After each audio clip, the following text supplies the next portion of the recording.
Hello friends, this is Gruhini from Gruhinis World. Everyone likes sweets, and the most favorite sweet of many people is undoubtedly Gulab Jamun. My son always grabs a Gulab Jamun mix whenever we go to grocery store. The most common problem while making Gulab Jamun is getting hard and cracks. Today I would like to share some tips with which you can make soft and juicy Gulab Jamuns with no cracks. Please watch the entire video to make perfect Gulab Jamuns. So let's get started.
Okay friends, thanks for watching.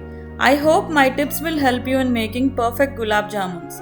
If you like the video, please don't forget to like, share and subscribe our channel. Also, please provide your valuable feedback in the comment section below. Bye.